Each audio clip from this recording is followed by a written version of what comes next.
Iran ഭരണകൂടത്തിനെതിരായ ജനങ്ങളുടെ പ്രതിഷേധം രാജ്യത്തിനു പുറത്തേക്കും നീളുകയാണ്. ലണ്ടനിലെ ഇറാൻ എംബസിയിൽ പ്രതിഷേധക്കാർ ഇറാന്റെ പതാക അഴിച്ചുമാറ്റി പകരമായി ഷാ ഭരണകൂടത്തിന്റെ പതാക പുനഃസ്ഥാപിച്ചു. ഇറാൻ ഇസ്ലാമിക് റിപ്പബ്ലിക് സർക്കാരിനെതിരെ യുകെയിലും യൂറോപ്പിലും അങ്ങോളമിങ്ങോളമായി ആയിരക്കണക്കിന് ഇറാനിയൻ വംശജരാണ് പ്രതിഷേധവുമായി തെരുവിലിറങ്ങിയത്. പലയിടങ്ങളിലും ഇറാൻ പരമോന്നത ഭരണാധികാരി ആയത്തുള്ള അലി ഖമേനിയുടെ കോലങ്ങളും ചിത്രങ്ങളും പ്രതിഷേധക്കാർ കത്തിച്ചു. ഇറാനിലെ തെരുവുകളിൽ പോരാടുന്ന സാധാരണക്കാരായ ജനതയ്ക്ക് പിന്തുണ അർപ്പിച്ചുകൊണ്ടുള്ള മുദ്രാവാക്യങ്ങളും ഉയർന്നു. കഴിഞ്ഞ ദിവസം നടന്ന പ്രതിഷേധ പ്രകടനത്തിൽ 500 മുതൽ 1000 വരെ ആളുകൾ പങ്കെടുത്തതായി മെട്രോപൊളിറ്റൻ പോലീസ് പറയുന്നു. എംബസിയുടെ സുരക്ഷ ഉറപ്പാക്കാൻ ഉദ്യോഗസ്ഥർ പ്രദേശത്ത് തുടരുമെന്ന് പോലീസ് അറിയിച്ചു. സംഭവത്തിൽ 2 പേരെ അറസ്റ്റ് ചെയ്തു. എംബസിയിൽ അതിക്രമിച്ചു കയറിയതിനും ജീവനക്കാരെ ആക്രമിച്ചതിനുമാണ് അറസ്റ്റ്. ലോകമെമ്പാടുമുള്ള ഇറാനിയൻ എംബസികൾക്ക് പുറത്ത് ഭരണകൂടത്തിനെതിരെ പ്രതിഷേധിക്കുന്ന ആളുകൾ ഒത്തുകൂടിയിട്ടുണ്ട്. ബെർലിനിൽ ഇറാന്റെ മുൻ സാമ്രാജ്യത്വ പതാക വീശുകയും നാടുകടത്തപ്പെട്ട കിരീടാവകാശി റസാ പഹ്ലവിയുടെ ചിത്രങ്ങൾ വഹിച്ചുകൊണ്ട്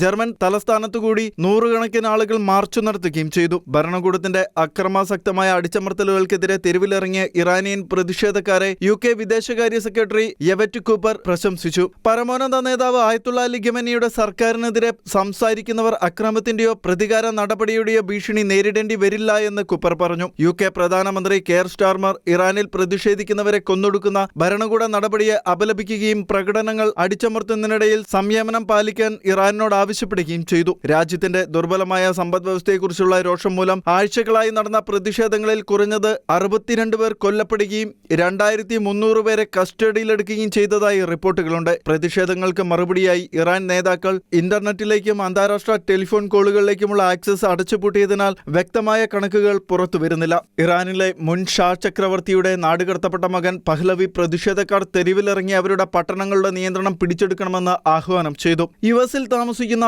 65-കാരനായ പഹ്ലവി തന്റെ പിതാവിന്റെ ഭരണകാലത്ത് ഉപയോഗിച്ചിരുന്ന 1979 മുൻപുള്ള സിംഹത്തിന്റെയും സൂര്യന്റെയും പതാക ഉയർത്താൻ സോഷ്യൽ മീഡിയയിൽ ആളുകളോട് ആവശ്യപ്പെട്ടിരുന്നു.